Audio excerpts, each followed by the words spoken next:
Hey, what's going on, guys? It's Jack. Back again to talk about a few different topics today. First of which is the Thundering Affix, which we had a couple different iterations of, and I wanted to give some feedback on. And also, what I've been enjoying the most when it comes to Mythic Plus so far, and Dragonflight specifically, how I'm enjoying both Holy and Discipline Priest, and which is my favorite, really, to be playing. Going into it, first and foremost, the Thundering Affix has gone through a couple iterations, and the gist of it is kind of like putting together the colors or effects of boss fights like Anduin, if you played in Sepulchre. A little bit further in reverse would be like the Star Augur encounter, or Unat, I believe is the other one, where you have two opposing colors, two opposing effects, you combine them, you clear them, wonderful. While you are under one of those effects, there's lightning and like wind, I guess is what you would call it. You have like a 15% damage and healing buff, and then if you do not clear them, you would get stunned. Now they've made it so that 5 people are affected, so there's an odd number, and basically as long as there's only one of the effects, as long as there's only lightning or there's only wind, then nobody is going to get stunned at the end. So basically one person can have that full duration, 15 seconds, 15% damage healing buff, and then other people eventually have to clear at some point. This is a lot better of an iteration than we had seen previously, but it's still quite lame to start the expansion off, I gotta say. There's no sort of mana return or regen or anything that's available at the moment, which is extremely noticeable across the board as well for all the different healers not being able to have any sort of regen on hand, which really presses you to like quickly try to get whatever drinks and mana and everything that you can in between trash pulls. And I haven't seen too great of an impact in terms of the dungeon pulls because there is sort of an internal timer for it. So it's like every 65, 75 seconds or something that'll go off. But unlike Quaking, which can happen out of combat, the timer is always based in combat and the timer will stop when you're out of combat. So you can't just say, hey, let's wait for the next buff out of Thundering before we go into this really difficult trash pull. You have to like stay in combat if you wanted to like bait out the buff up time. And so sometimes you'll get the buff right as you're leaving combat, right as you're about to end combat, and then it's pretty useless. And then there's other times where it'll happen right at the start, and it can be particularly annoying and frustrating when you're in certain dungeons like Azure Vault, where everything is blue and gray, and having all of the extra blue and gray effects out of Thundering to be able to see sort of ground effects that'll be around you. So very frustrating on that end. That being said, I don't think it's going to destroy any dungeon necessarily or be as oppressive as we saw out of things like the lieutenants from Sanctum of Domination, where you would have things like Oro's Coldheart at the end of the dungeon having his slow effect, and it would just completely wreck certain classes like Priest, who had terrible mobility. And so on the one hand, while it's not as impactful, it's nice that it's not such a burden to deal with the way that some of the lieutenants or Infested or some of the other seasonal affixes have had on hand.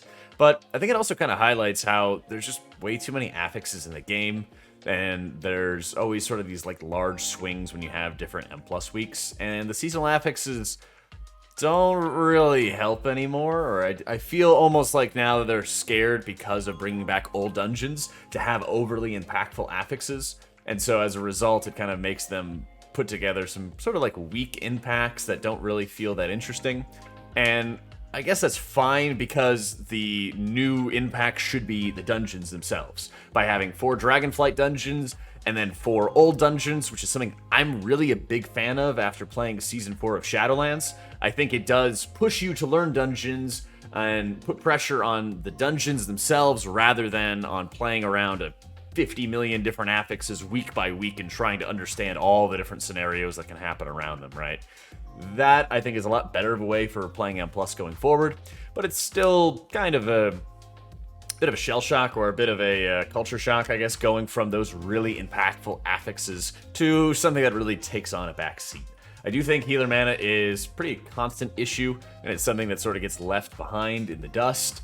And as they've consistently reined in different ways that healers are able to regen mana, and as a result, you start playing around and focusing on bringing certain healers to high keys that are just very mana efficient. Because if some healers are able to continue healing the entire dungeon, start to finish, without ever having to stop the party's progress to drink, then you're probably going to just bring them. And saying, oh, we don't want to have this sort of endless mana, or we don't want to have these endless resources for mana the way we did with Relic, I think is quite a mistake, because it does end up limiting your options. Similarly, when it comes to the buff meta and it comes to certain classes being able to bring things, there's not any scrolls. It seems like it's going to be a bit more restrictive to have battle reses from engineering, because you're going to have to get them from specializing in a specific branch of engineering. So it actually might take a decent chunk of time before you're able to have engineering battle reses. All of those things get a lot more frustrating, because if I'm not mistaken, there's like 4 out of 13 classes in the game that actually have a battle res. There's like 3 or 4 that have lust as well, and so it starts limiting your options quite a bit. And when you're in certain dungeons, there's also not a lot of great ways to be able to skip. I think Priest is pretty well suited for a lot of these new dungeons, because a lot of them are humanoid or they're dragonkin, both of which can be mind soothed. So you have some decent advantage on that end, but there's certainly some areas where it's just like a wall of mobs, and you pretty much have to have like a rogue shroud to be able to start dodging around some of these effects. Or, you know, you have to get lucky with patrols or other nonsense kind of like that to deal with. So I would say the first season of M+ I'm very excited about, especially for a lot of the older dungeons. I actually do think it is a positive thing rather than a negative thing, especially with how little people have interacted with it. But it is a little bit there are a couple concerns that I have on hand. Not to mention, probably one of Dragonflight's biggest issues, as I'm sure you guys are seeing on pre-patch, is there's just a lot of bugs going on with the game right now. There is a distinct lack of polish going into the Dragonflight expansion compared to others.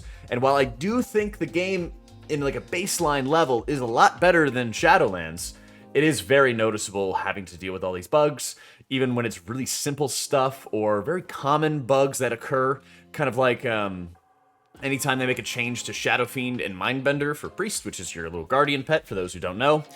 There's a lot of glyphs to be able to change it. So you can make a little Shaling, you can make a light spawn, you can change how it looks. And then there's just these moments where, for some reason, it just breaks. And if you have any of these glyphs, then you can't properly use Mindbender for whatever reason. Or we've had times in the past where it converts into Atonement. There's currently a bug like that in the pre-patch. And it's just some of the most common things are still ending up being bugged. Some of the boss fights are consistently super crazy, highly tuned. And while they'll fix up some of the trash pulls, they won't do anything for the boss pulls as well. So there's some very odd stuff going on in beta right now, and I hope that we really start seeing a lot of polish and a lot of hotfixes and everything to come deal with those things. But certainly, that's one of the biggest things that Blizzard needs to cover right now. Now, when it comes to M+, obviously I've been playing a wide variety of healers. I quite clearly am going to be maining Priest going into Dragonflight. As I've mentioned in other videos, my plan has been to play 3 different healer classes, one of which obviously was Priest, followed by Monk, and then I've been debating as to whether it would be Evoker, and I've also been enjoying Paladin quite a bit lately as well. So I'm still figuring out that third healer on hand while I've been doing a lot of my testing, but I have to say my favorite healer when it comes to M+, has to be Discipline Priest. While I think that Holy is probably stronger when it comes to the overall like ranking system or like the meta, I have been so pleasantly surprised and so excited to be playing Disc Priest when it comes to an M+ environment. The mixture of power word life, I cannot recommend heavily enough for people to mess around with and play with and get used to. Makes things so much better for the spec to play. Having very large, beefy power word shields also makes a really noticeable impact on your spot healing, on your tank support. You can pretty much just be dropping shields into your tanks all the time. And if you're playing around with certain tanks that can do a decent amount of self-healing, both Blood DKs, Vengeance Demon Hunter, amongst others, it really makes it very fun to be able to play around Atonement healing, because the shields are large enough to allow the tanks to self-heal themselves, while also kind of getting support from Atonement healing.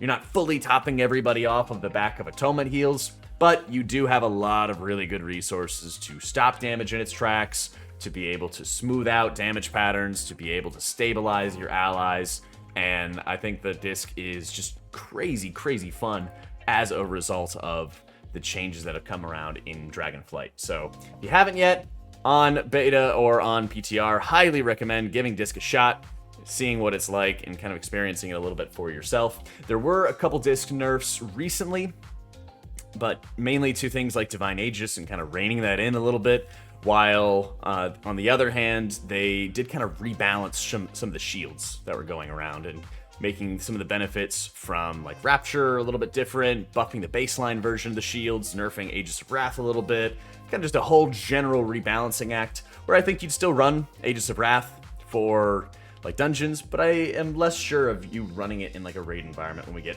all of our towns. So definitely check out some more of the VODs. I have plenty of them from my stream and everything like that, and every weekend we are going to be messing around with quite a lot of the different dungeons. But I would definitely say if you're giving Disc Priest a shot right now, make sure that you are spending a ton of time multi-dotting with Purge the Wicked, as you are getting tons of mana return out of the Throes of Pain. You also get a lot of your atonement healing from that source, which is why I really like to run with like Sins of the Many, for example, to start buffing up that baseline damage. And of course, when you're running with something like Shield Discipline, you're pretty much hitting your shield on cooldown every 4 or 5 seconds, and it is incredibly fun to be able to play around, making it very, very easy to be able to quickly stabilize players, focus on them when you really need to, and when you have a whole wealth of different abilities to be able to amplify the damage, like Twilight Equilibrium, you can pretty easily mix between like holy spells, like Purge the Wicked, while also taking advantage of like Shadow or Death for its atonement healing bonuses, and you can kind of weave between those different abilities for some really, really powerful effects. So give it a shot if you haven't already. I know everyone's working on getting their UIs in order and everything like that, as well as weak cores. There's tons of things that are broken at the moment, but enjoy pre-patch, get used to playing around Power Word Life, and really start flexing around with some of the different talents that are at their disposal. My Wowhead guides are up to date with some of the pre-patch builds to encourage you guys to play around with some of the talents, and then we're going to get an additional 5 or 6 talent points when we actually get into Dragonflight, so the builds will look a little bit more complete as well once we get to the end of it. Otherwise, guys, thank you so much for watching. Hope you all enjoyed it, and I'll catch y'all next time.